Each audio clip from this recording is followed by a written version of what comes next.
Mr. Speaker, if I were him, I'd be more worried about the situation close to home, because under the SNP's abysmal record of failure, whereas waiting lists are falling in Labour-led England and Labour-led Wales, in SNP Scotland they are rising, despite the biggest funding settlement since devolution began, a record that should make him and his party blush.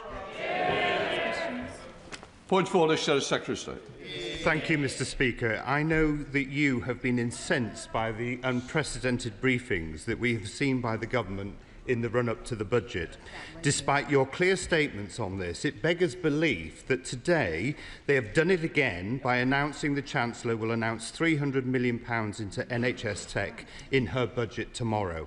Not a briefing to journalists, but with an article on the gov.uk website, just a day after a minister stood at that dispatch box and said, "I can assure the honourable member, given the respect that the government paid to this House and to their obligations in it, that if there is an important policy announcement to be made, it will be made to this House."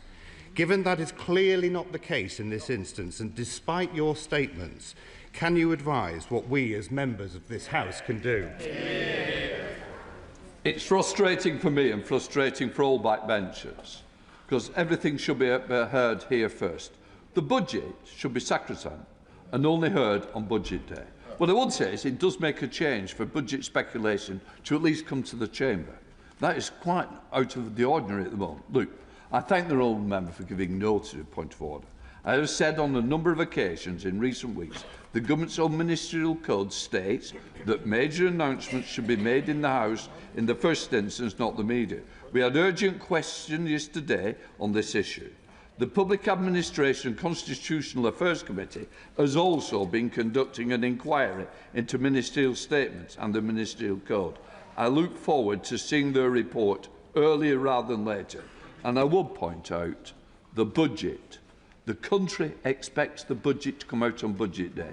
It does nothing for the city and it does nothing for how people view this chamber. We will leave it there. Right, we now come to the statements. Let the front benches change over.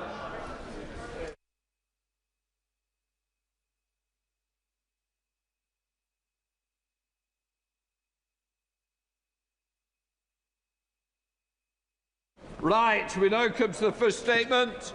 I call the Prime Minister, Sir Keir Starmer. Thank you, Mr. Speaker. And with permission, I'll update the House on my recent international engagements and our work to strengthen the security of our continent and our economy.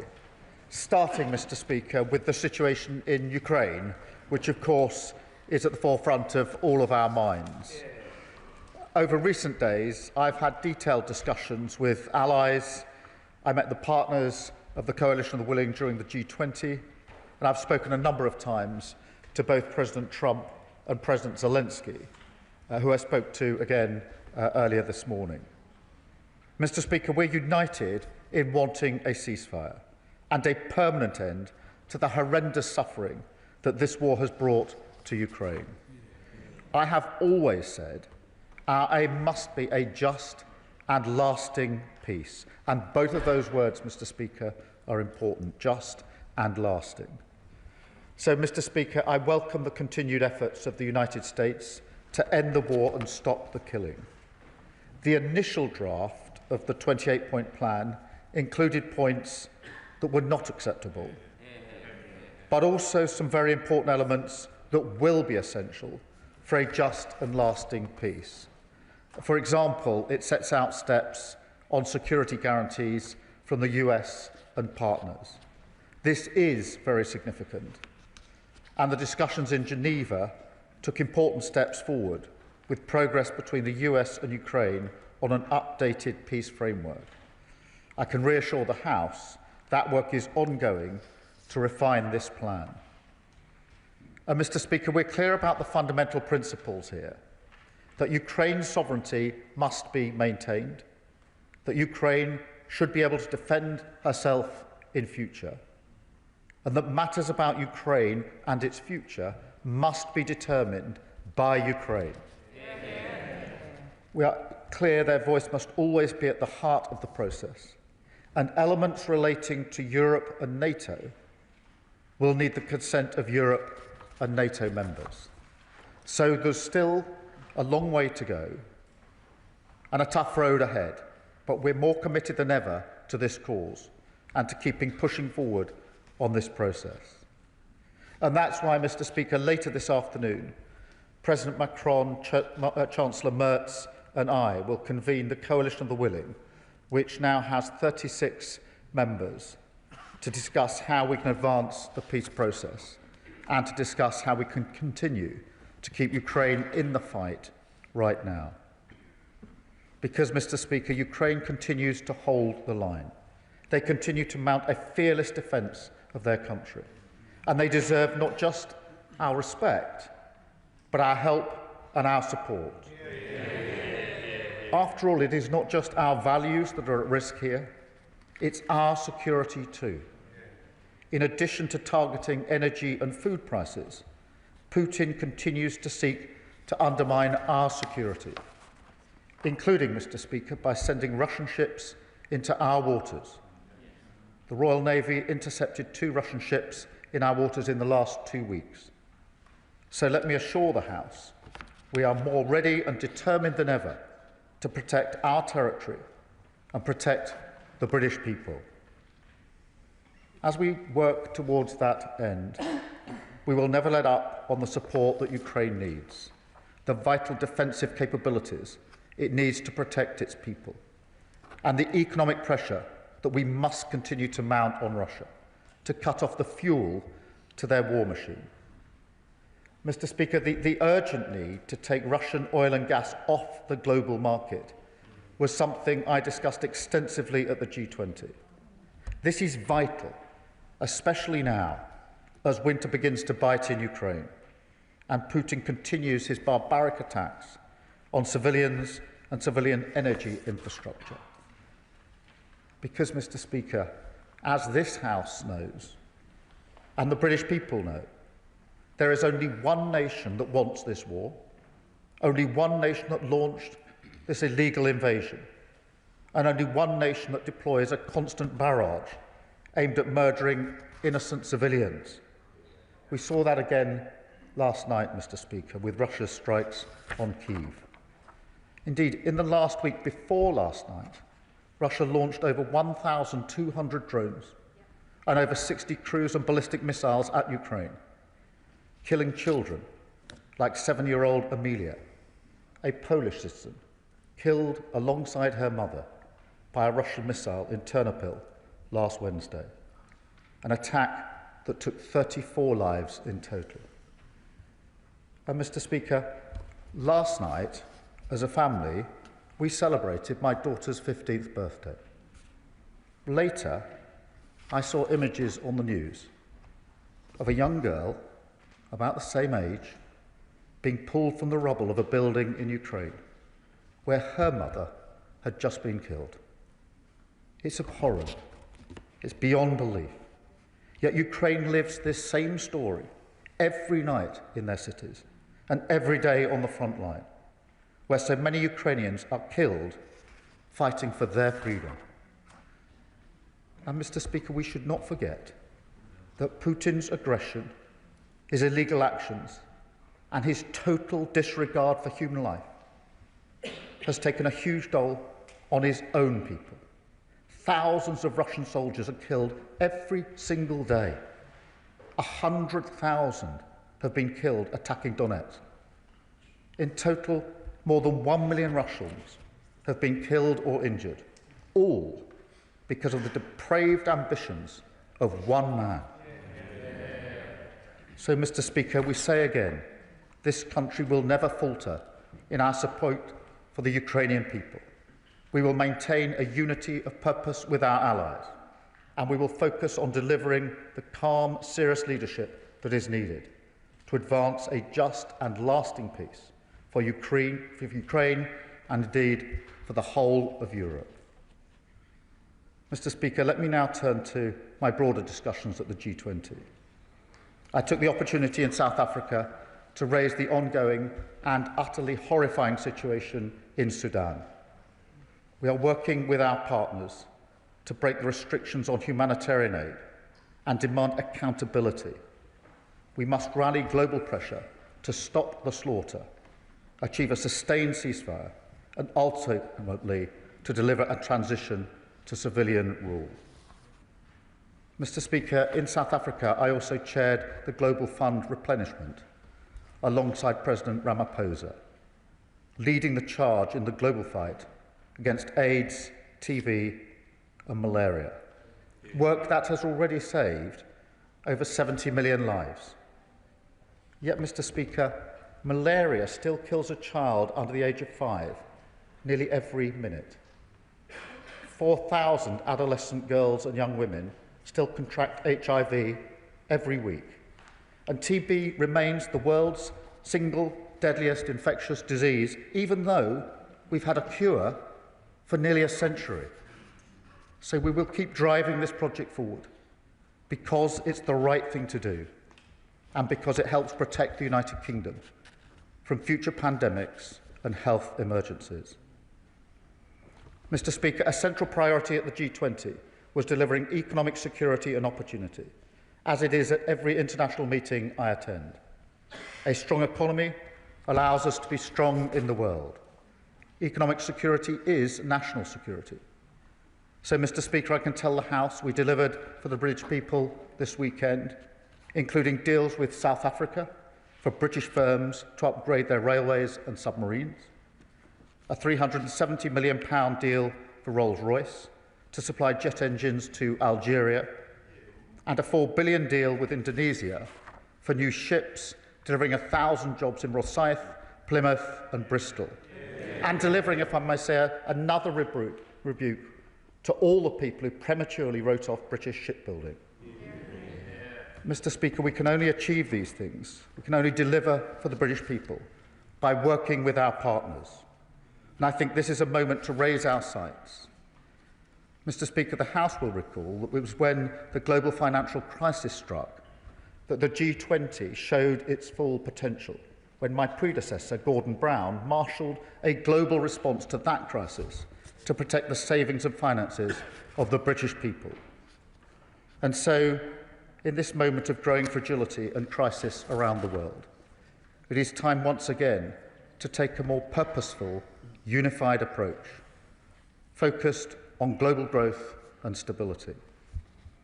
I called for a response based on the right balance of investment and fiscal discipline, open markets, reforming the global trading system, and tackling the cost of living crisis. That approach was echoed by the leaders' declaration from Johannesburg. And, Mr. Speaker, I'm also pleased to say that the summit confirmed that the UK will take on the presidency of the G20 in 2027, the first time it's returned to the UK since 2009. It will be a proud moment for our country, part of our work to restore Britain's international leadership, which was neglected for so long. And we will use that presidency to drive the agenda that I've been talking about today, to drive growth and opportunity, to create jobs, cut the cost of living, and fundamentally strengthen the economic security of the British people. That is what we're doing at home and abroad, and I commend this statement to the House. Can we bear note the Leader of the Opposition? Mr. Speaker, can I thank the Prime Minister for advance sight of his statement. We are proud to stand shoulder to shoulder with Ukraine, and our support remains unwavering. Ukraine is battling the most flagrant breach of territorial integrity in Europe in recent times. We must never forget that this war was started by Putin, who is trying to extinguish a democracy on our own continent. It is important that we stand together to defend the principle that aggressors should not succeed. The previous Conservative government led Europe in support for Ukraine. We were the first country to provide modern Western main battle tanks and to gift munitions and Storm Shadow missiles. We led the way on sanctions and trained tens of thousands of Ukrainian soldiers on UK soil. It is now incumbent on this government to leverage British influence at this crucial time for the West. Putin's relentless bombardment of Kyiv and KGB-style negotiating tactics show he is not serious about peace, which is why Russia must not be welcomed back into the international fold without a comprehensive peace agreement. So will the Prime Minister rule out support for readmitting Russia to the G7? We all want this terrible war to end. And as the Prime Minister rightly said, elements of that draft 28-point plan were unacceptable. Conservatives are clear that the blanket surrender of Ukrainian territory would mean rewarding Putin's unprovoked aggression. What is the government's position on reports that Ukraine's territorial integrity is on the table? Because if Putin is seen to emerge stronger from these negotiations, all our potential adversaries will be emboldened. Be in no doubt, Mr. Speaker, the axis of authoritarian states is collaborating to destabilize the West, aided by China, with Iran providing weapons and North Korea providing troops for Putin. It is precisely for these reasons that the government must continue to work extremely closely with the US and to understand their objectives. Parties like the Lib Dems and the Greens, who are encouraging us to decouple from the US, are putting their anti-American prejudice above national security. But, Mr. Speaker, given that in the last fortnight the Royal Navy has intercepted 2 Russian ships in our waters, and with Russian spy ships pointing lasers at RAF pilots, it is a disgrace that Reform are still blaming NATO for Russia's aggression. Although perhaps it should come as no surprise when their former leader in Wales was sent to prison last week for taking bribes from Putin. Earlier this year, Mr. Speaker, many countries came together to form the Coalition of the Willing, pledging to strengthen support for Ukraine. Can the Prime Minister update us on the planning and readiness of the Coalition of the Willing? What is its scope and terms of mission? And what can the Prime Minister tell us about a counter-proposal that is reportedly being submitted by the EU?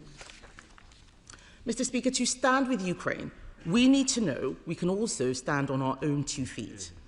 Last week, the Commons Defence Select Committee warned that Britain is unprepared for a major attack and the government is making glacial progress towards conflict readiness. So it is concerning that reports indicate the MOD faces a potential budget cut this financial year of £2.6 billion. Can the Prime Minister confirm whether this is true or false? Meanwhile, the EU is reportedly demanding nearly €7 billion for the UK to buy into its defence fund. Conservatives warned that this would happen. At the time the UK-EU reset deal was being negotiated, the Shadow Defence Secretary said that Labour had given away 12 years of British fishing rights in exchange for nothing. He was right. Will the Prime Minister rule out paying the EU for access to SAFE? Mr. Speaker, it is extremely disappointing that Europe is still buying Russian oil and gas. Moscow should be denied safe harbours for its tankers and profits, and Europe should ban Russian oil and gas sooner than its current 2027 deadline. I believe the Prime Minister agrees with that sentiment, so what pressure will he put on European countries to stop them buying Russian oil and gas? Mr. Speaker, the UK's genuinely world-leading support has made a material difference to Ukraine's ability to fight back against Russia's illegal invasion, support that I will remind the Prime Minister began under the Conservatives. Let's not forget that in 2022, Russia thought it could capture Kyiv and subjugate Ukraine within days. So let's wake up and face that threat from Russia. So finally, can the Prime Minister reassure the House that we will be boosting our own defence capabilities as well as using our influence to ensure that secure future for Ukraine? Minister. Well, can I start by thanking her for her support on Ukraine? I think it is really important that we stay united in this House. And can I readily acknowledge the role of the previous government in leading on Ukraine and, in fact, in bringing the whole House together on this issue, which it did for a number of years and allowed us a platform on which to build the support that we are now putting in place. In relation to membership of the G7, G8, look, the focus at the moment is on a ceasefire, so anything along those lines is a long way off. But, you know, we have to remember that Putin is the aggressor here. He is the one who started this war. On territorial integrity, the sovereignty of Ukraine is paramount, and that's why any questions about the future of Ukraine must be determined by Ukraine, and that is why I've been speaking frequently to both President Trump and President Zelensky. President Zelensky probably 5 or 6 times in the last 2 or 3 days on a whole range of issues. Can I join her in her comments about reform, because it is shocking that a senior official, the leader in Wales, has been jailed for over 10 years, a very significant sentence, for pro-Russia bribes. That is extraordinary. And that is why I say, and I say again, there should be that the reform leadership should have the courage to launch an investigation. How on earth did that happen in their party? And what other links are there? But today, and this statement and the question across the House will reinforce once again that reform with their pro-Putin approach would have absolutely no role in bringing allies together on important issues across the globe. Mr. Speaker, she asks about the coalition of the willing. 9 months ago, President Macron and I brought the coalition of the willing together. There are now 36 like-minded countries that meet and discuss frequently and align our positions and our support. That is a considerable achievement, and we have plans in relation to security guarantees, in relation to air, sea and land. Mr. Speaker, on the text of the agreement that's being worked on in Geneva, there was an intensive discussion about this, as she would have expected at the G20, involving a number of key allies, both the E3 plus key coalition of willing allies, and the strong consensus was that we should work with the text that's in existence, unacceptable though some parts of it are, because other parts are essential, rather than a different text, and that is the process that's going on in Geneva, and I think that's the right approach. On defence spending, I've made my position clear, and it goes with the strategic review of defence as well as to how we take that forward. The safe negotiations are going on with the EU in the usual way, and one of the commitments I made in relation to our reset with the EU was that we would do it by quiet diplomacy rather than shouting from megaphones across the channel. On oil and gas, she asks, and this is really important, we are taking every opportunity to have extensive discussions to take Russian oil and gas off the market.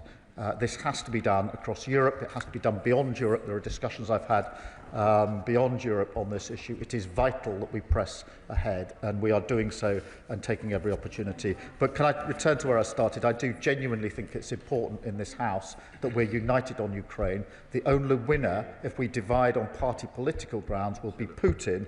And I again recognise the work and the lead that the previous government took, which I was proud to support in opposition. I'm proud to take that forward as Prime Minister. I'm grateful for the support that we're getting from the opposition. Chair of the Select Committee, Dame Emily Thornberry. Mr. Speaker, can I begin by complimenting the Prime Minister on his work on the international stage? But ask him, is he aware that yesterday a statement was put out by the 22 chairs of the Foreign Affairs Committees from parliaments from across the whole of Europe, and we made it clear that we are united in the belief that Ukraine's sovereignty is not just vitally important for brave Ukrainians, but it is vital for the continued security of Europe too. And so we are very pleased to hear from the Prime Minister when he assures the House that any plan that is to be agreed will be nothing about Ukraine without Ukraine, but can he also assure the House there will be nothing about Europe without Europe? Well, can I thank her for her question, but also reassure her I did see that letter that was put out yesterday.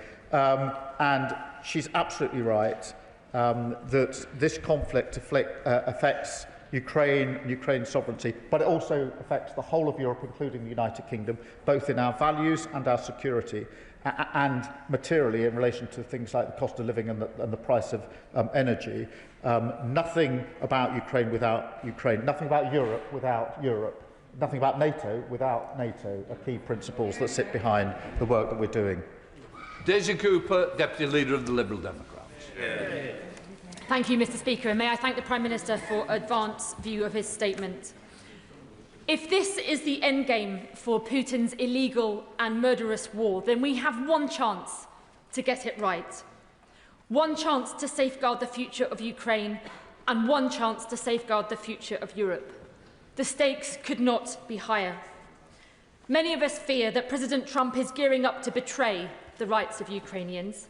Ukrainians who have fought valiantly in the face of war crimes, torture and the abduction of thousands of children. The White House has tried to deny that Trump's original 28-point plan was a Russian wish list, but that is precisely what it was. We Liberal Democrats welcome the statement from the Prime Minister that Ukraine's sovereignty must be maintained. So when the Prime Minister speaks with the Coalition of Willing this afternoon, will he relay that all major parties in this House agree with him in unequivocally ruling out any proposals that limit Ukraine's sovereignty to defend itself now or in the future must be ruled out, including its right to join defence alliances like NATO? Mr Speaker, will the Prime Minister also offer his support and that of the Coalition of Willing to join President Zelensky for any future negotiations with President Trump, so President Zelensky doesn't have to suffer the indignity of being bullied by Trump on his own once again, and so that Europe can show a strong and united stand? Mr Speaker, the Prime Minister is absolutely right to request that Reform UK conducts an investigation into pro-Russian bribes. Can I ask the Prime Minister whether he will also then commission a second Russia report into Russian interference in our democracy?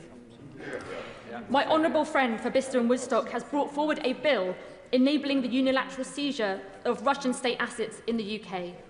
Can the Prime Minister confirm whether in his discussions with G20 partners he has secured any progress on plans to seize those frozen Russian assets, and if not, why not? Mr Speaker, on Sudan, will the Prime Minister use his role as the penholder for Sudan to take the lead at the United Nations to secure and enforce a countrywide arms embargo? And finally, the Prime Minister did not mention China, despite reports that the Prime Minister met with the Chinese Premier at the G20.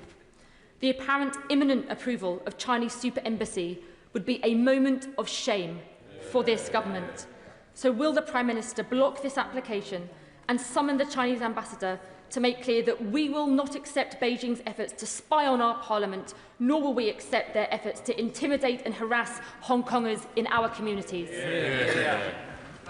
Well, can I start by thanking her for her support in relation to Ukraine support, which is important, and certainly I'll make a point this afternoon at the Coalition of Willing of expressing how united this House is in relation to the key principles.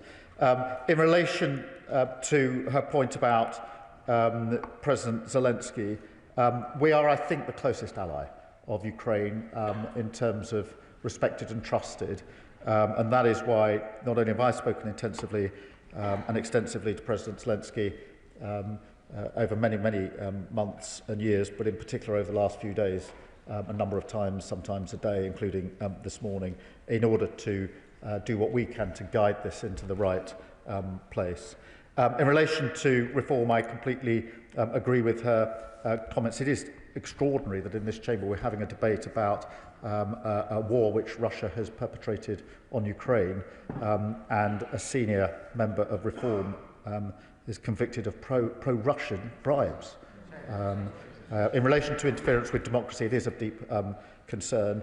On the assets, look, we are having extensive discussions about this, including at the G20 and elsewhere, in relation to what more can be done, and making progress. It's not straightforward, as she will know, but it is the subject of very extensive discussions to see what more we can do.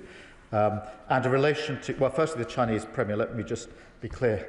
I said hello and shook the hand of the Chinese Premier at the G20. We're in the Leaders' Lounge together, and it would have been a little bizarre and discourteous not to have done so, but we didn't actually engage in any substantive discussion. She raises the question of the embassy. That's obviously a quasi-judicial decision that will be taken in accordance with those processes. Manjit Singh Desi, Chair of the Select Committee. Thank you very much. I welcome the Prime Minister's update statement to the House, but, Mr. Speaker, let's be under no illusion. President Trump's originally proposed peace plan is humiliating and unpalatable to the Ukrainians, would actually be detrimental to our own European security, and would reward the invading, annexing aggressor.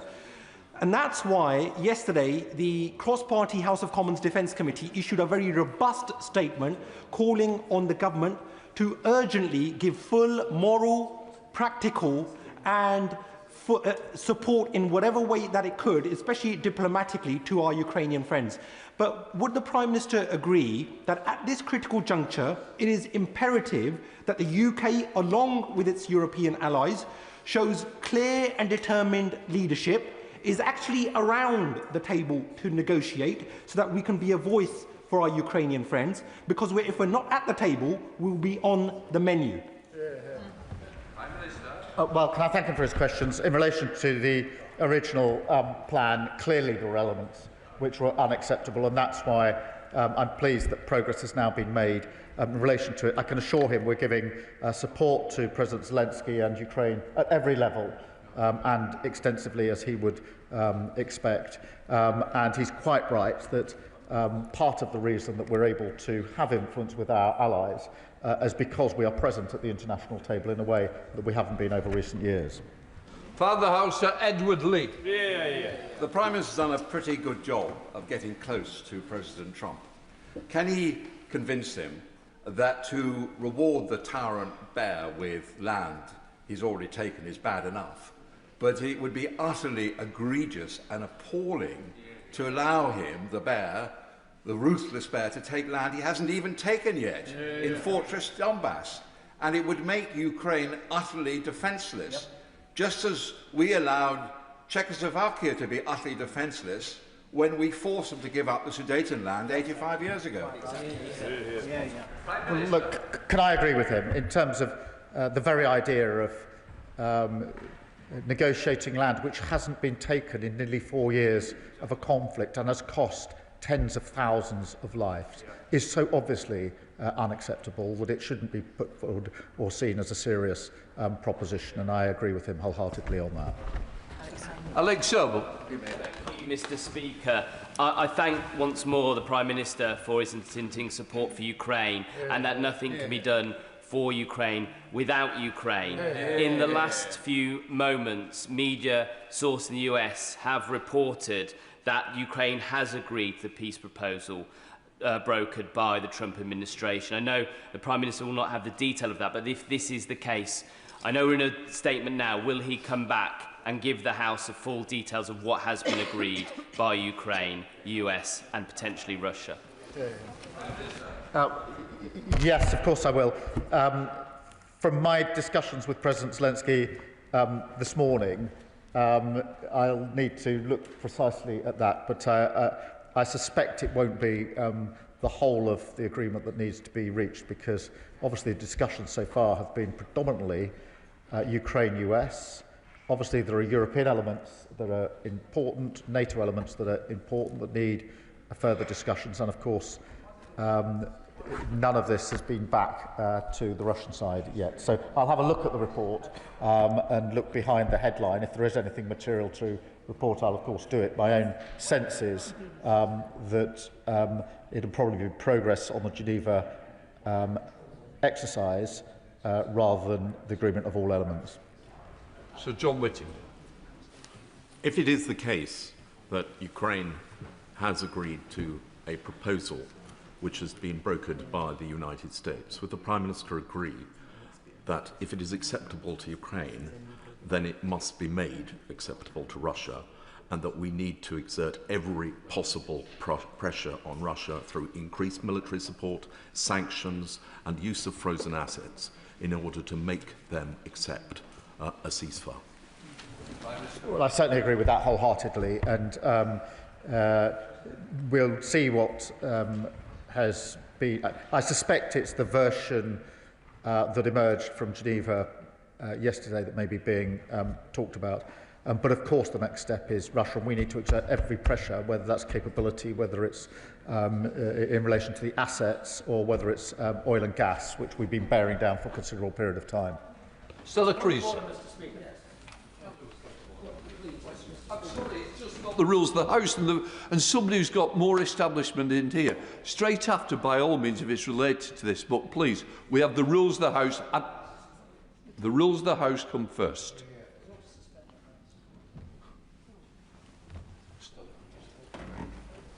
Thank you, Mr. Speaker. I think we all understand this is a breaking situation. Can I ask the Prime Minister, because in such an uncertain world we know that allyship is integral to our own security, and that post-war generation created both the NHS and NATO because they understood the power of collective solidarity. I'm very pleased to hear him talk about the importance, therefore, of the safe negotiations, because our work with Europe isn't about replacing our relationships with NATO, but strengthening them.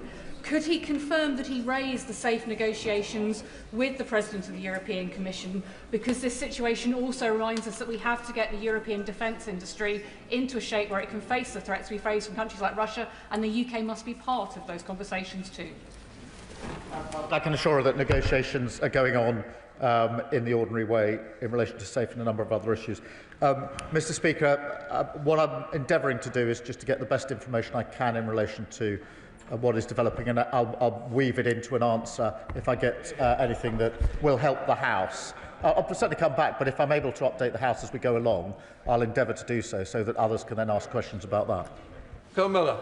Thank you, Mr. Speaker. I welcome the Prime Minister's commitment to ensuring that decisions about Ukraine will not be taken without Ukraine and to upholding Ukraine's sovereignty. Yet we know that Russia is trying to use this negotiation to undermine not only Ukraine's but Europe's future security. So in light of the negotiations ongoing, will the Prime Minister confirm that any future deal will reject Russia's references to, and I quote, ambiguities over the last 30 years, which is code for unravelling NATO back to 1997, and reject attempts to determine which nations may join NATO or where NATO may put its military assets? Can I thank him for that, because we must always remember this is about Europe as well as being about Ukraine, and Putin's ambitions are not limited to Ukraine, as the bordering countries are intensely aware, and therefore it is important that we see this for what it is and act accordingly as European allies. Joanna Baxter. Mr. Speaker, I appreciate this is a developing situation, but we do know that at least 19,546 children from Ukraine have been stolen by Russia, sent to over 400 locations across 8 time zones. We know that 1.6 million children in the occupied territories are being subject to militarisation and indoctrination. We know that 200 military training camps turn Ukrainian children into Russian soldiers. And we know that 1 in 10 of the children who have been rescued from Russia have reported that they've been sexually abused. So, can the Prime Minister remind President Trump that behind every one of those figures is a child? And can he assure the House that any peace plan that's agreed will deliver the safe return of all the Ukrainian children who have been stolen? And that Russia will be held to account for the war crimes that they continue to commit?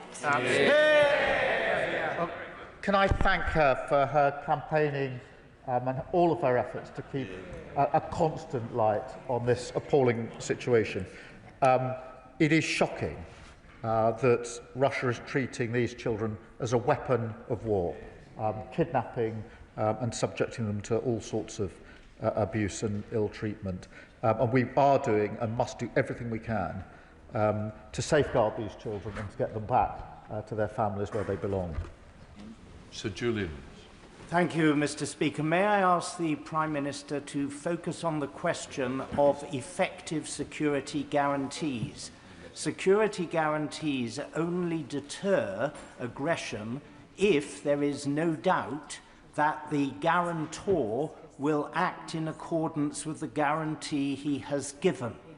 And therefore, if there is a security guarantee to unoccupied Ukraine, it is absolutely essential that the guarantor has some forces on the ground, because otherwise a guarantee to an unoccupied region that is a strategic vacuum can lead to a wider war by miscalculation by the killer in the Kremlin. Well, can I thank him for his question? That's why we've done so much work with the Coalition of the Willing in relation to the capability and the planning for land, air and sea, with detailed plans now, which they're as advanced as they can be until we know what the next stage of the proceedings are. It's also why we and I have worked so hard with the US to get a US security guarantee going alongside the Coalition of the Willing, so that the two go together. And he'll have seen that that is part of the discussion in Geneva, on which we've managed to make some progress. Fleur Anderson. Thank you, Mr. Speaker. I join many others here today in welcoming the recent progress on the war in Ukraine and at the G20 in Geneva, and most recently. Putin is continuing to circumvent sanctions by other countries. Will the Coalition of the Willing work with those other countries, as the Prime Minister has explained will happen, to ensure that the money is cut off that's continuing to fuel the war and will enable a just and lasting peace and rebuilding of Ukraine? Well, I thank her for her question. This question of sanctions is absolutely vital, and bearing down on any individuals trying to circumvent those sanctions. And that's why we put in place the sanctions and the measures behind the sanctions, and we work with allies to make them enforceable. Stephen Flynn. Mr. Speaker, I think it's important to begin by stating that those on the far right who parrot the views of Putin and those on the far left who seek to undermine NATO are no friends of Ukraine. Now, I was pleased in the Prime Minister's statement to hear the unequivocal approach he's taken to responsibility in this regard, and rightly pinning it on one person, Vladimir Putin. He did, however, equivocate in relation to his response to the Leader of the Opposition with regards to the G8. Now, Katja Kallas from the European Union was very clear in her comments this morning that Russia cannot be in the G8. She said definitely not. Surely he agrees with that. Well, look, I mean, Russia's the aggressor here, and obviously these are questions for the G7 to determine. But I can tell him the focus is very much on the process at the moment, which is getting the ceasefire and getting an end to this conflict. Can I join him in his question, in the point he makes about those on the left? Because the Green Party, of course, says we should pull out of NATO at a moment like this. They also say, by the way, that they would make renting a property landlords unlawful, but selling drugs lawful. I have to say, I find that a little odd outside the school gate. Thank you, Mr. Speaker. Last week in Rochdale, I joined our proud Ukrainian community to mark the Holodomor, which was Stalin's forced famine of millions of Ukrainians in the 1930s. There's a modern-day Holodomor been going on in Ukraine thanks to the drone strikes and airstrikes of Putin's regime. So does he share my disgust, absolute disgust, at the treacherous actions of the former leader of Reform in Wales, who had lined his own pockets with cash from the Russian regime? And does he agree that Reform UK's refusal to carry out a full investigation just proves they really are Putin's poodles? Well, can I agree with him? This is clearly a really serious case. If any other party would want to investigate to assure itself that how did this happen? This is not a minor transgression. This is something that's now been visited with a 10-year sentence because it undermines our country. Surely the Reform leadership would want to know, how did that happen on their watch? And also, what other links are there between their party and Russia? No wonder they're Putin-friendly. How on earth could they respond to a situation like this? There's no point standing up and saying you support Ukraine if within your own party you are pro-Russian. Sandra Mitchell. Thank you, Mr. Speaker. The Prime Minister's role in marshalling European cooperation is essential and very welcome. Would it not be obscene and unconscionable for any country, indeed one that is one of the permanent five at the United Nations, that has invaded their neighbour murdered its citizens to get away with it, to profit from it, let alone rejoining the G7. Mr. Speaker, have we not seen this film before? Do we not know how it ends? Yes. I'm grateful for him for raising this. That is why it is really important that we make the case for and ensure that it's a just and lasting peace, because we have seen this before. We've seen agreements brokered before without security guarantees, with the inevitable result that Putin will go again. And that's why, in relation to all of the principles I've been operating on, setting up the coalition willing, and in all my discussions, it's got to be a just and lasting peace. It's got to be one that actually deters Putin from doing this again, because we know that without that deterrence, without those consequences, he has the ambition to go again, and he will go again, and we must guard against that. Uma Kumaran. Thank you, Mr. Speaker. Can I thank the Prime Minister for his steadfast leadership on Ukraine? My constituent, Roxolana, is one of the tens of thousands of Ukrainian families with a loved one missing under special circumstance. Families who don't know if their loved ones are detained, a prisoner of war, or even alive. It's likely Russia has not notified the ICRC on the status of thousands more prisoners of war. Yeah. On behalf of Roxolana and of all the Ukrainian families I met this weekend at St Mary's Ukrainian School, can the Prime Minister assure this House that the UK will support every effort to ensure that Russia complies with international humanitarian law regarding the treatment and identification of prisoners of war who are their loved ones and their families? Prime Minister. Well, can I thank her for raising this, and also for her work bearing down on this, in particular the meeting she had at the weekend. This is a really serious issue. We are raising it with our allies. It is further evidence of the total disregard that Russia has for any of the principles of war, even in an unjust war, and we will continue to bear down on it. Gavin Robinson. Mr. Speaker, over the last 18 months, the Prime Minister has shown himself to be influential and purposeful at significant times in this crisis, so I thank him for that. Mr. Speaker, whilst events may be superseding the statement this afternoon, there are some principles that should not change. Aggression must not be rewarded. Violence should not pay. There has always been an alternative to violence. But when the Prime Minister says rightly that there should be a just and a lasting peace, does he recognise that it may be difficult to sell a lasting peace to the people of Ukraine if so-called allies are forcing President Zelensky to accept an encroachment on his sovereign territory, and that those allies should be robustly defending Ukraine rather than allowing so-called friends to allow the loss of territory? Well, can I thank him and give him my assurance that I'm acutely aware of the need for this to be a lasting peace for Ukrainians, that is a large part of my discussion with President Zelensky as to how we bring that about. But I'm extremely mindful of the fact this has to be just and lasting for the Ukrainians who didn't start this war, don't want this war, have suffered hugely under this war, and need to be reassured that if there is a peace, it is going to last, and they're not going to be subject to the same thing in just a few years' time. Dame Nia Griffith.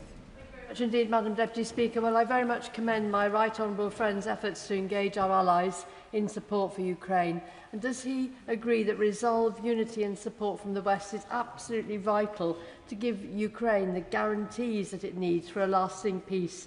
And how optimistic is he, therefore, about the resolve and commitment that he will secure from the Coalition of the Willing later today? Well, I'm grateful to her. I'm very confident about the assurance from the Coalition of Willing, because we've already agreed plans between the countries and the Coalition of Willing that are as advanced now as they can be until we know the next stage of the process. Obviously, what I want to ensure is that that is forged or welded together with US guarantees alongside of the Coalition of Willing, which will be then the strongest possible guarantees. Richard Ford. Speaker. The Prime Minister welcomed the inclusion in the 28-point peace plan of security guarantees. Point 10 of the proposed plan says if Russia invades Ukraine, it would lead to a decisive, coordinated military response. Who would coordinate that response, and what does the Prime Minister anticipate would be the UK's part in it?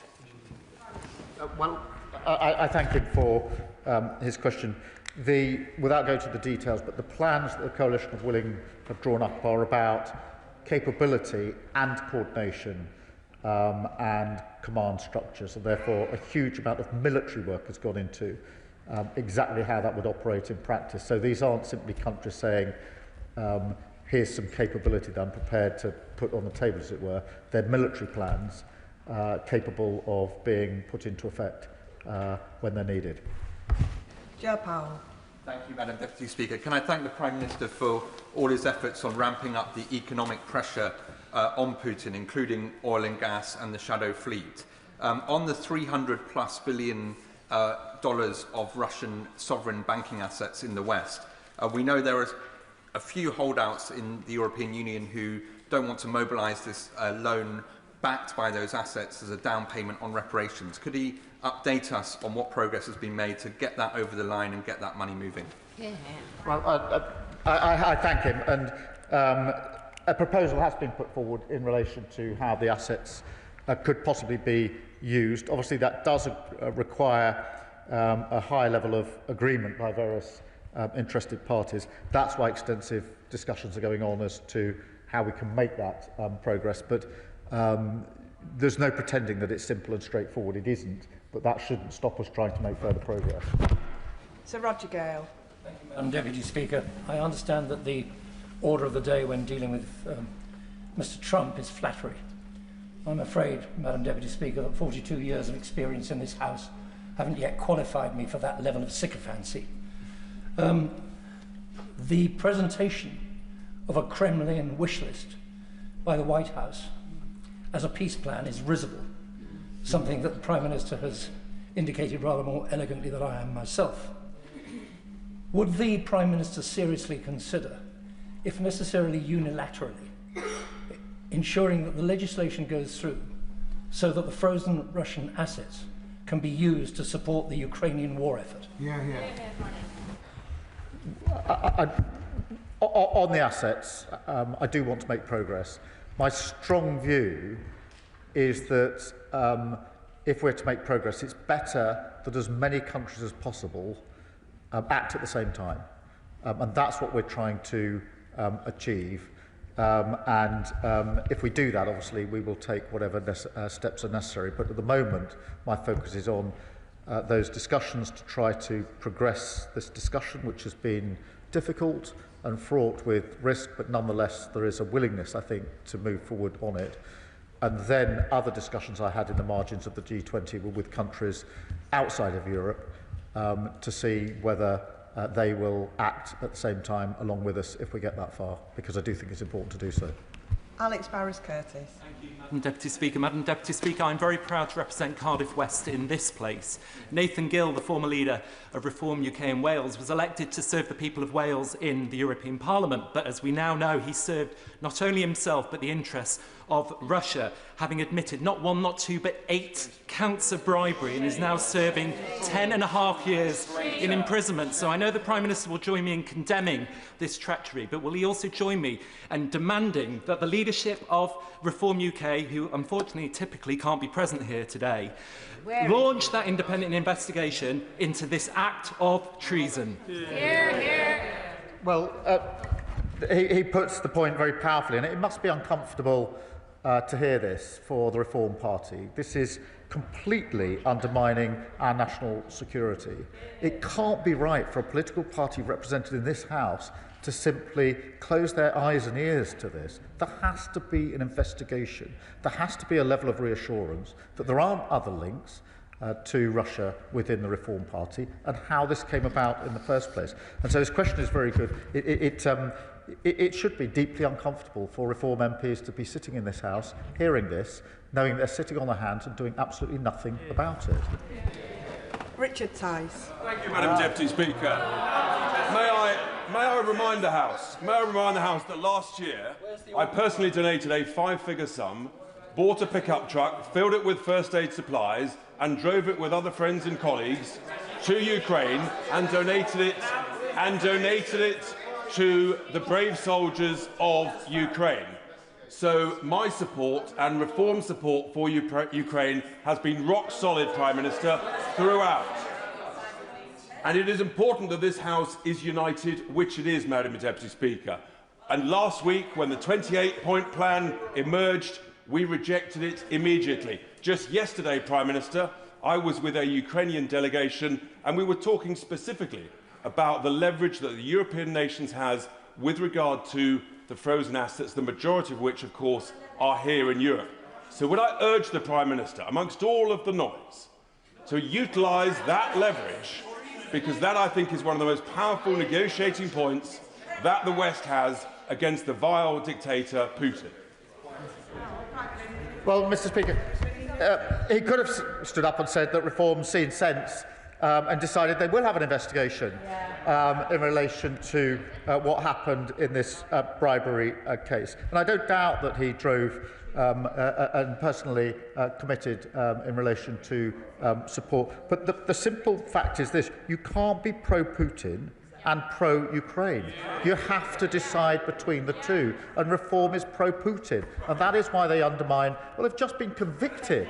A 10-year sentence for bribe, for what? Taking pro-Russian bribes. It couldn't be clearer than that. And an unwillingness to say, we need to investigate how on earth that happened. Can he not see the inconsistency in what he's saying? Rachel Maskell, and then I'll be calling Steve Darling.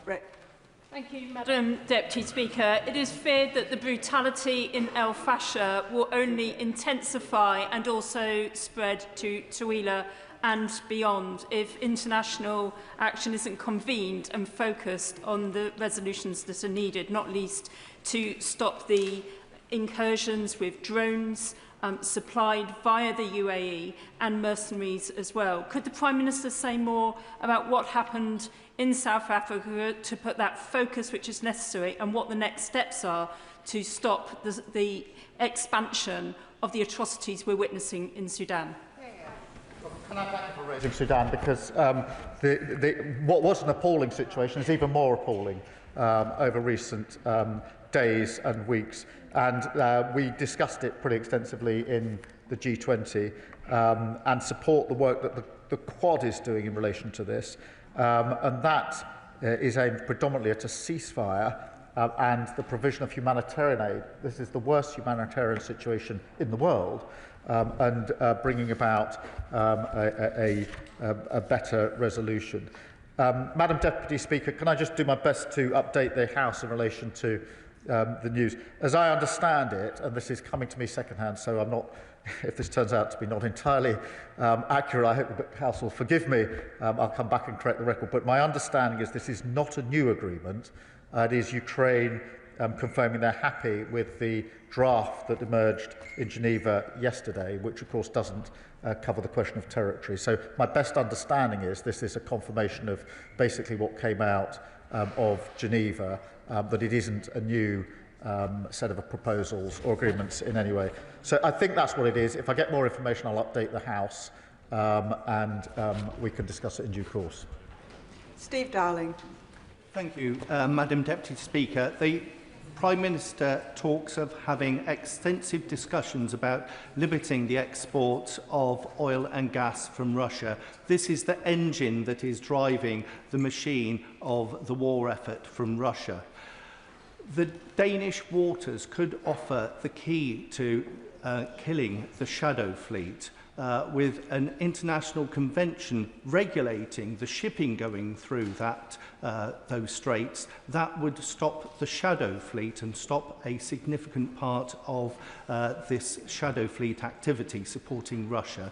It would also drive environmental support for this area with the stronger regulations with this convention.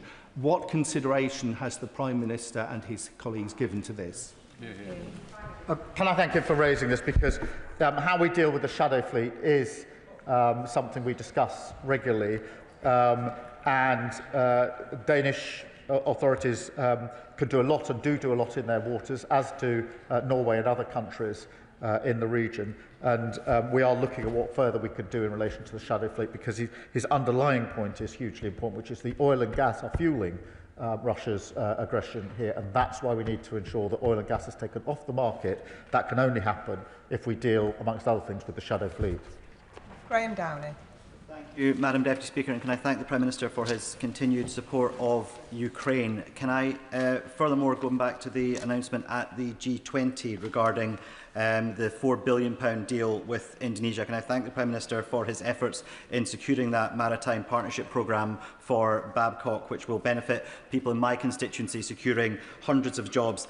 Does the Prime Minister agree with me that that is testament to the skills and experience of the workforce at Rosyth, and will he continue to do everything that he can to support shipbuilding in Scotland and at Rosyth in particular? This is such an important point, because winning these deals, whether it's the Indonesia deal that we finally finished concluding whilst we're at the G20, or the Norway frigate deal as well, it is only possible for us as a country to conclude those deals where we have to compete against others in the world. The frigate deal was against France, Germany and the United States because of the quality of the workforce, their professionalism and commitment to delivering on time. And that is why, after the Norway frigate deal, I went up to the Clyde to see the workforce, to say thank you to them for putting me in a position where we could secure that deal. And I'd be grateful if he passes that on to his constituents.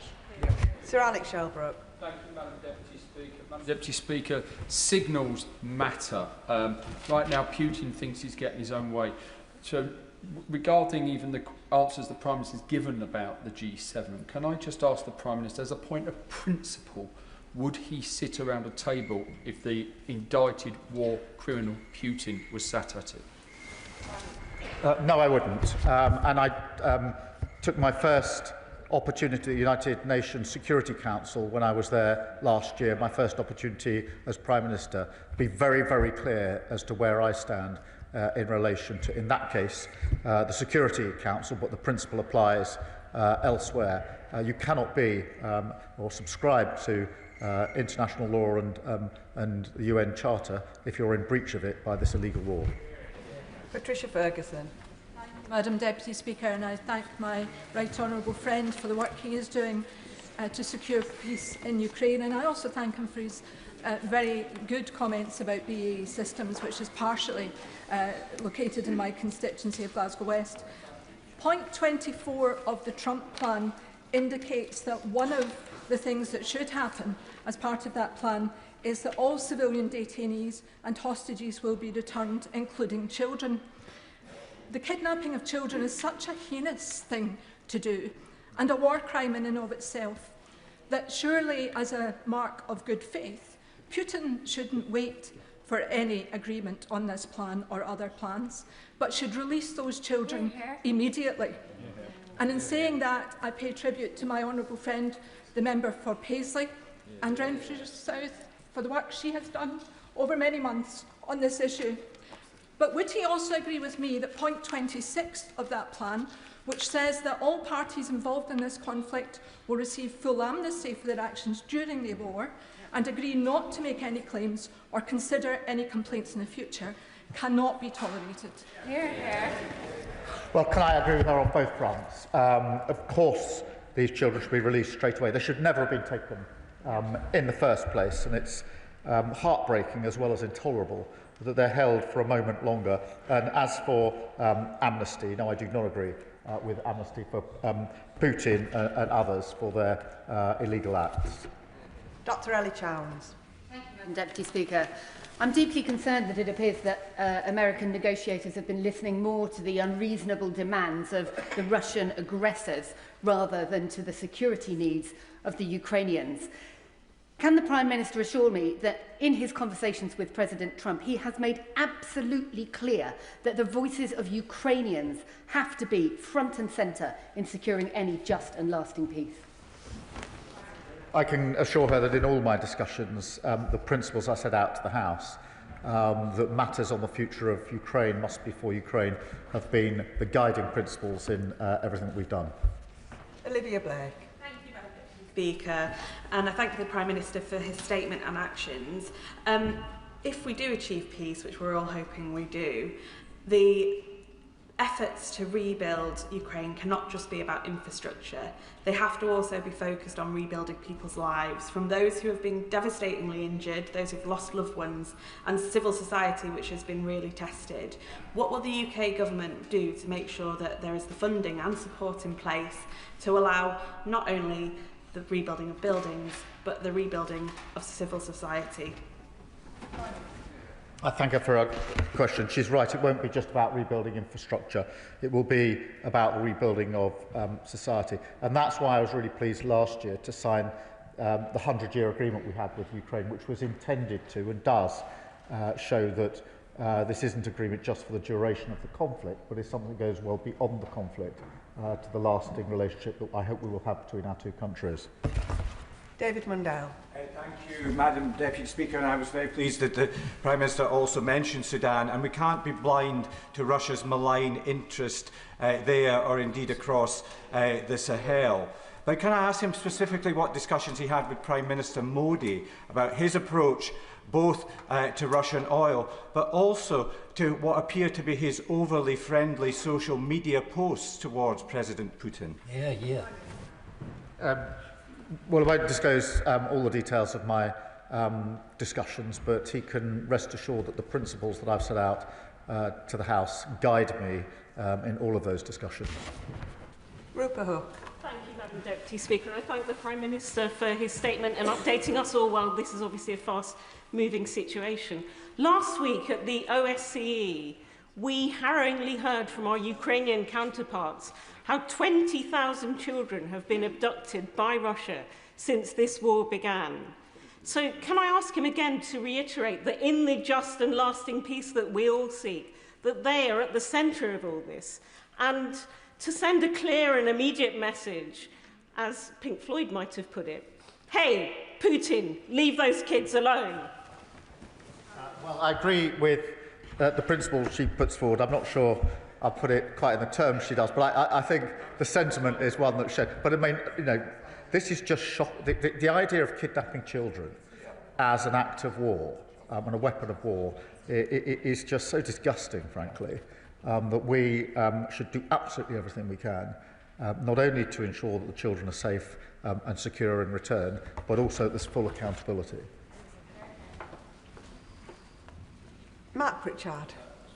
Madam Deputy Speaker, can I thank the Prime Minister for his statement, but if I may, just sort of, Madam Deputy Speaker, caution the Prime Minister. I understand that the reports that were referred to by the Honourable Member for Leeds North West are a single source US official, unnamed, and I just think that we might be falling into a trap here that others want us to fall into, and that is bouncing the Ukrainians ahead of an arbitrary deadline of Thanksgiving Day. So I think we need to ensure that officials and all of us are able to verify sources and corroborate, even if they are reported in the mainstream media and repeated in the United Kingdom. So therefore, Madam Deputy Speaker, I'm still allowed, I believe, to ask the question, what reassurance can the Prime Minister give the people of this country, and indeed Ukraine, that President Trump's very bad 28-point plan is not now replaced by a bad 19-point plan, because we all know from history that both Ukraine, Europe, the United Kingdom, and even our allies, the United States, will rue the day that we roll over for Putin. Because if we reward the aggressor, we know that history tells us they come back for more. Well, can I thank him? And my instinct is with him on the breaking news. I spoke to President Zelensky about 4 hours ago, and I've obviously spoken to him extensively, so I've got a pretty good sense of where he's at on this. I'm intending to speak to him again this afternoon, but I think... I'm sorry? Well, my instinct is that this probably isn't anything of greater significance than what was coming out of yesterday. If it is, of course, I'll make another statement. But I spoke to him this morning and got a very clear sense of where he's at. I'm intending to speak to him again this afternoon. We've got the coalition of willing. If there is anything, I will, of course, update the House. But he's right to caution the underlying point he makes, which is that we must hold to the principle that matters about the future of Ukraine are for Ukraine, and that means we must be engaging as extensively as we are with the President and the Ukrainians to make sure that every step of the way we are taking into account in a practical sense that matters for Ukraine must be for Ukraine. That can only happen if we're talking to them in the way that we are. Peter Swallow. Thank you, Madam Deputy Speaker. May I refer members to my register of interest and thank the Prime Minister for the leadership he has shown on Ukraine.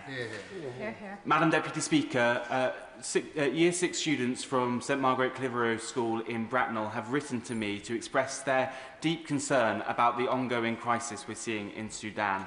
So can I thank the Prime Minister for his leadership at the G20 on this conflict and ask him what message he has for St Margaret Clitheroe students who are concerned about this deep tragedy. Well, can he please pass the message back to them to say thank you for raising this.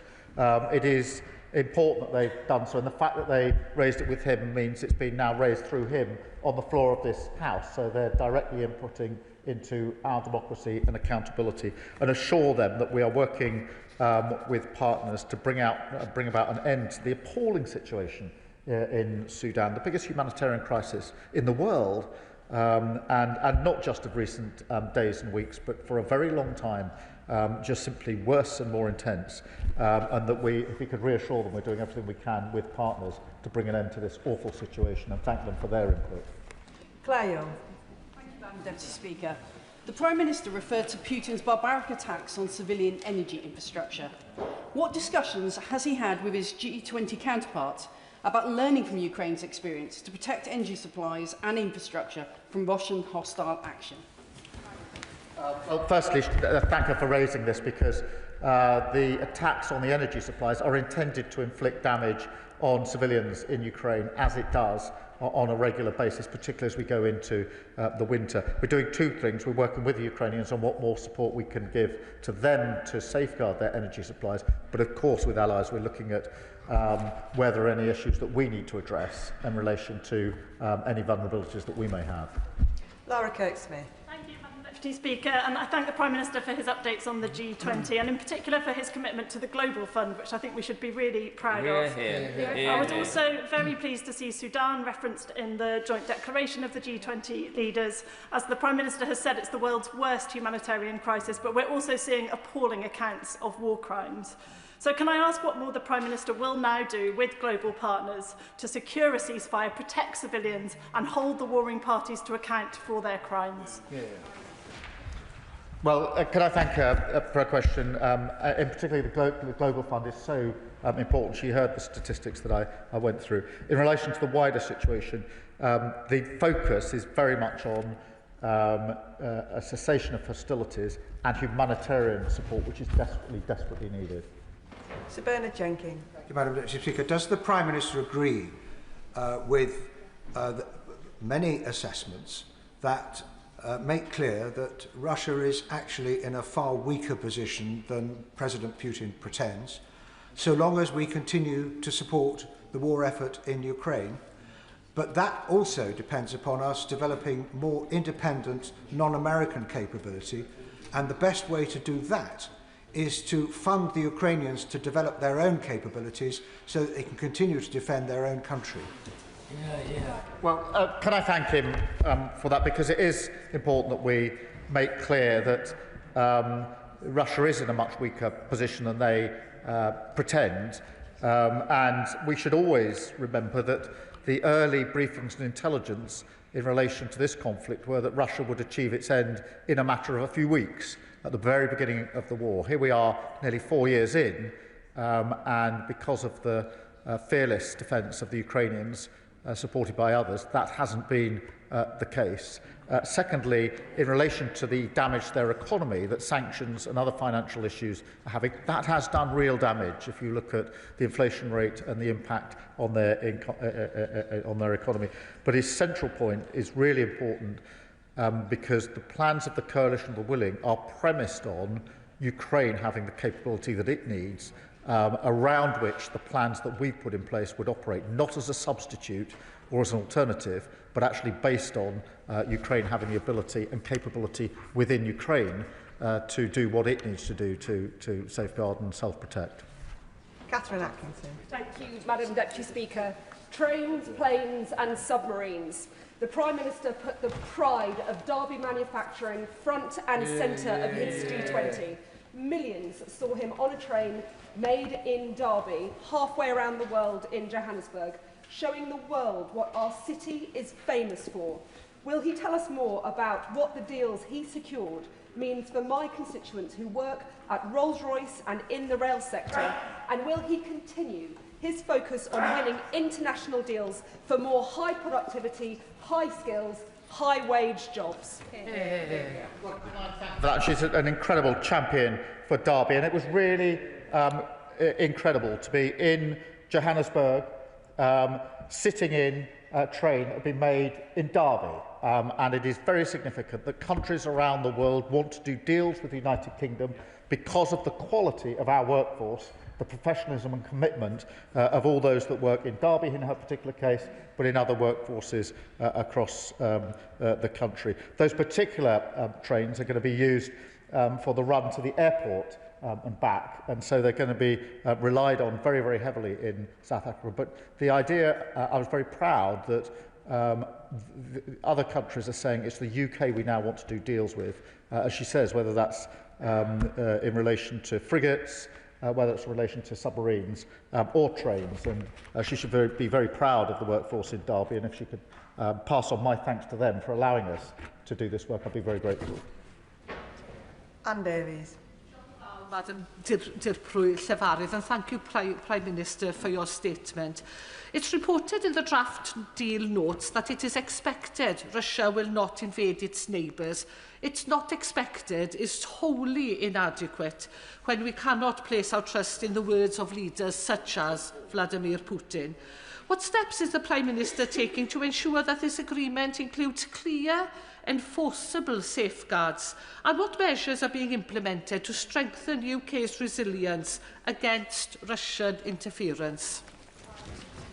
Can I thank her? Look, in relation to the security guarantees, the planning has taken place at the Coalition of the Willing. That needs to be put together with the US guarantee to make sure that it's not an expectation that Putin doesn't invade Ukraine again. It's an absolutely clear message that if he does again, there will be consequences, because it's only if that is in place with strong guarantees and credibility that we will be able to deter Putin, because without them, as we've seen from the past, he simply will breach any agreement that's reached in due course in the future. In relation to interference in our democracy, look, we need to bear down on Russian interference in our democracy, and we'll continue to do so.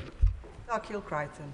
Madam Deputy Speaker, my friend, the Scottish journalist Jen Stout, has just returned from the grey zone between Russian and Ukrainian forces, where to try and evacuate the wounded or even wander outside for a moment is to invite death from the sky by drones. The message she brings back from Ukrainians on the front line is that they will not give up this territory that they have defended for years. And will the Prime Minister ensure that the message that comes from here, apart from the Lord Haw-Haws paid by Putin, is that their front line is our front line, and that Ukrainian sovereignty must be respected, and that we will stand with Ukraine? Can I thank him? And he's absolutely right. The change in the use of drone warfare over the course of the last 3 to 4 years has been very accelerated, very intense, to the point now, as he really reflects, that if you're seen, you're dead. And that is the effect of drone warfare, and everybody on the front line absolutely understands that. Tens of thousands have been lives have been lost defending particular lines, in Donetsk in particular.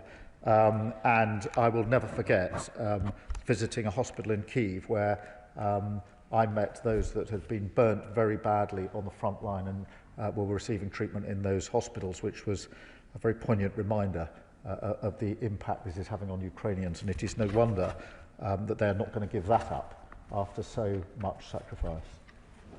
Sir Desmond Swain. What indication was there that Putin would accept even the earlier iteration of this agreement? Very good question. Well, I'm not able to say, because I've not been involved in any discussions with Putin, as he would have expected. But I mean, the main thing is to be clear that the draft was not acceptable in a number of respects, but did have essential elements which are going to be required, which is why the work is being done to ensure that we get to a place that is acceptable to Ukraine and then can be used as a basis, I hope, of some sort of negotiated outcome. John Slinger. Thank you, Madam Deputy Speaker. I strongly welcome the Prime Minister's emphasis on a just and lasting peace. Does he agree that while it is noble to want the fighting to stop, in any conflict this can always be achieved by giving in to the aggressor's demands? And history shows that this is not peace, it is appeasement. Does he further agree that Ukraine must not be forced to give up its territory and long-term security needs, not only for their defence, but because this would weaken the very principles of sovereignty and the rules-based system, endangering us all? Can I agree with the principles he set out and assure him that I'll make the point at the meeting of the Coalition this afternoon that I always make when we meet, which is whilst we are working for peace and trying to put in place security guarantees, we must not let up on keeping Ukraine in the fight now. It is a big mistake, and I do worry that because of the hope of peace, it is always possible that the focus goes off the fact that Ukraine needs support now to stay in the fight, and we must never lose that focus. Robin Swan. Thank you very much, Madam Deputy Speaker. The Prime Minister's statement says that Putin continues to seek to undermine our security. So when a deal is done to the satisfaction of Ukraine, can the Prime Minister give this House an assurance that the defence and the preparations for our security against Putin, because he won't give up, will continue in regards to the work that we continue to do? I can give him that reassurance, but I'll give him the reassurance that we won't wait until there's some agreement in place to ensure that. We're taking those measures now. Jim Dixon. Thank you, Madam Deputy Speaker, and on behalf of my constituents, can I congratulate the Prime Minister in demonstrating UK leadership by supporting the Ukrainian government and President Zelensky to turn the 28-point peace plan, which very much appears to have been authored by Russia, into a much more acceptable 19-point peace plan, which clearly needs to be built on. Does the Prime Minister agree with me, and again the majority of my constituents who contact me, that it's vital the UK and Europe remain absolutely steadfast in their support for Ukraine to achieve a lasting and just peace? Well, I do agree with him and his constituents, and we are doing everything we can to ensure that. It is remarkable that through the coalition of willing, which is mainly European countries, but not just European countries, Japan and Canada and Australia were centrally involved in our discussions over the weekend, there's been such a singular purpose in supporting Ukraine. Ben Obsujector. Thank you, Madam Deputy Speaker. And I appreciate that this statement might be being outpaced by events outside of this chamber. But negotiating this peace deal with Russia seems to be at odds with nearly 4 years of steadfast military support. The overriding message is that the rules-based order means nothing, that we'll acquiesce to countries that breach sovereign borders, and actions no longer have consequences. The Prime Minister may as well be waving a piece of paper at Heston Aerodrome. The message this sends to our adversaries, and specifically the message it sends to China, is that the West will be too weak to take action if China invades Taiwan. He mentioned earlier that Russia will face consequences if it invades again. So when he says a just and lasting peace, what consequences will Russia face for their current actions, or can they act with impunity? We had a pretty good tone up until now, but I'm not here waving some piece of paper. I'm working with Ukraine to try and bring about a just and lasting peace for them, and with other countries. We all want a just and lasting peace. It's not just going to happen if we don't have negotiations. So we have to have those negotiations with clear principles about accountability and with very, very strong security guarantees. But he's really not doing this House a service to undermine a really serious effort by international partners to bring about a just and lasting peace. It's very easy to speak in this House. It's much harder in practice to negotiate an end to a conflict on just grounds. We will do so, as we've done so from beginning to end, as the last government did, in all fairness, by being clear that we are the closest ally of Ukraine, the most supportive country, and I'm very proud that that's the approach we've taken in this House. Jonathan Brash. Thank you, Madam Deputy Speaker. The Prime Minister rightly said in his statement that Putin continues to seek to undermine our security. Efforts that were aided and abetted by Reform's Nathan Gill when he took Russian bribes. He is a traitor to this country. Can I ask the Prime Minister how plausible he thinks it is that that would be an isolated incident? And does he think that Reform's refusal to investigate their own party and find out how many more Putin puppets and traitors lurk there tells its own story? The way I would put it is this: if the leadership of Reform were confident that there are no other pro-Russia activities and links in their party, they would surely want to have the investigation. The very fact that they won't look at this tells me that they're not confident of that and they don't want any of us to know about it. Deputy Speaker, will the Prime Minister reassure my constituents in Yeovil that he will oppose any peace deal that rewards Russia for its aggression, whether that is carving up Ukraine's territory or allowing Russia to join the G7? Because if Putin gets what he wants, this will never end. Well, I can reassure his constituents that we'll absolutely fight for a just outcome and a lasting outcome, and he can tell his constituents that we're working very, very closely with the Ukrainians on this, as we've always done, supporting Ukraine for as long as they may need. Chris Spence. Thank you, Deputy Speaker. And I thank the Prime Minister for his statement today and his continued leadership on a global scale, particularly in terms of Ukraine. Can I also welcome his statement with regards to the investment this government is going to put into the Global Health Fund? And I absolutely recognise the importance of tackling HIV, tackling malaria and tackling TB. But can I put a personal plea in for my Harlow constituency, Anne Strike, a Paralympian and a polio victim, to continue to lead on the world stage in the eradication of polio? We are so close, but global conflicts like Ukraine obviously meaning that we're seeing more incidents of polio in future. He's a proud champion for Harlow, and I'm very pleased that he's raised polio in that context and linked it to his constituency, because we mustn't lose sight of the devastating impact of polio, of HIV, of AIDS and TB, and they're having a devastating effect across the globe, and they are a threat to us as well if we don't act. Dr Danny Chambers. Deputy Speaker, I thank the Prime Minister for his reaffirming his commitment to the Global Fund. I actually secured a backbench business debate about that last week, so we really do appreciate that. The Army Training Regiment in Winchester trains about 20% of new recruits, puts them through the basic training, and I was actually there last week at the Passing Out Parade. It is scheduled to close next summer in 2026, and the replacement facilities in Perborough are not due to open until 2030 at the earliest, although we've heard that's going to be delayed. Will the Prime Minister review this decision? Because a 4-year gap between one facility closing and another opening, when we're rightly trying to increase troop numbers, doesn't really make sense to anyone. Can I thank him for raising that issue?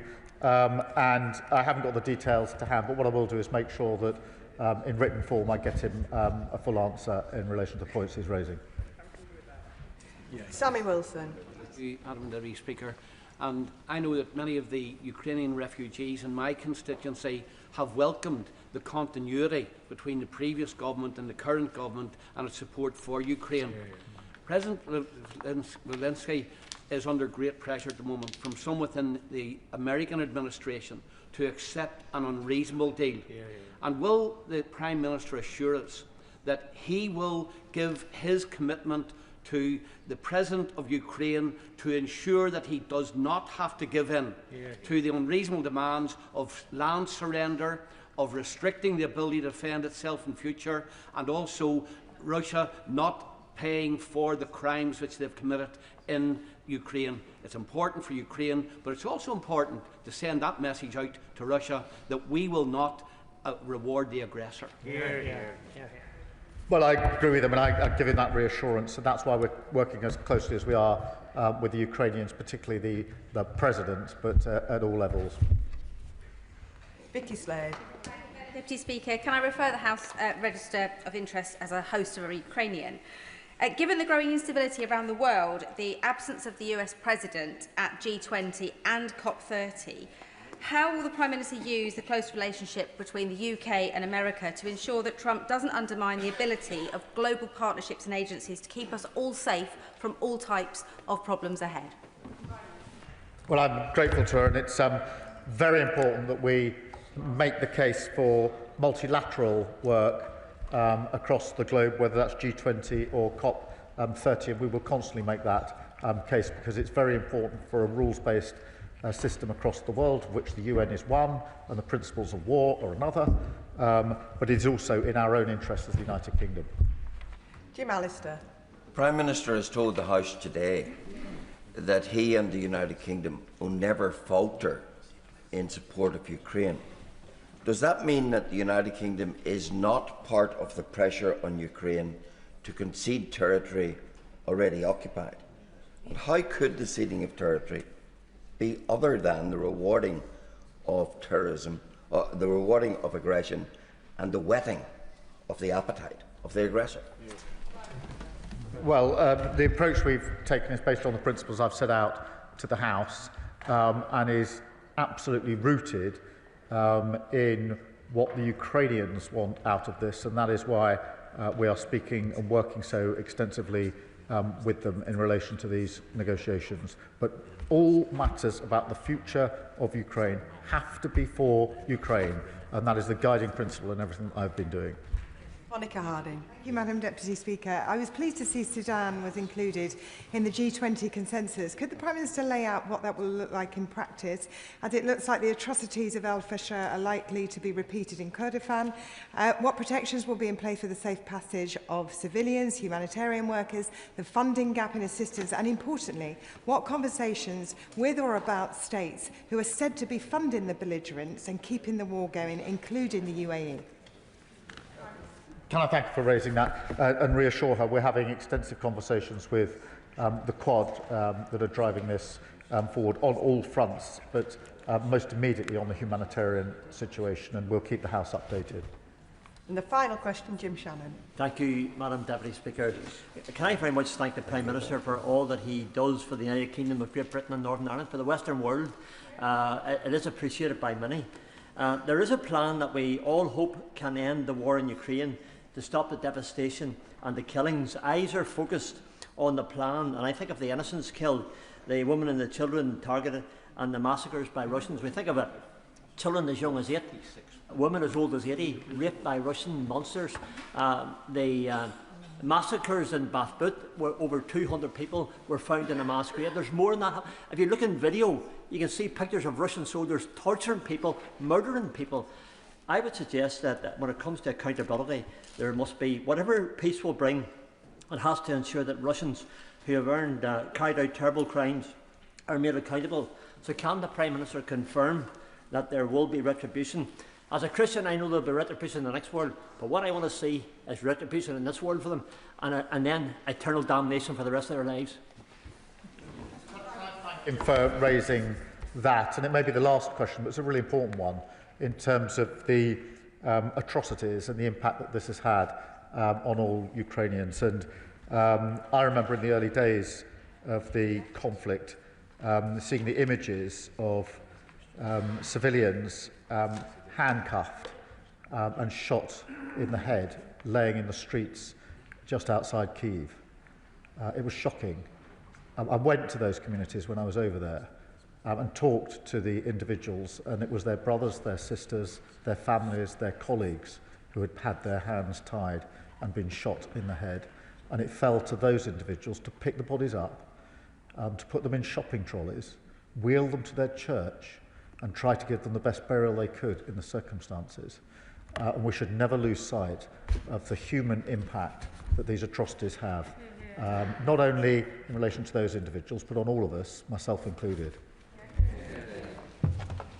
That concludes the statement, and I'll give the House a few moments for the front benches to settle.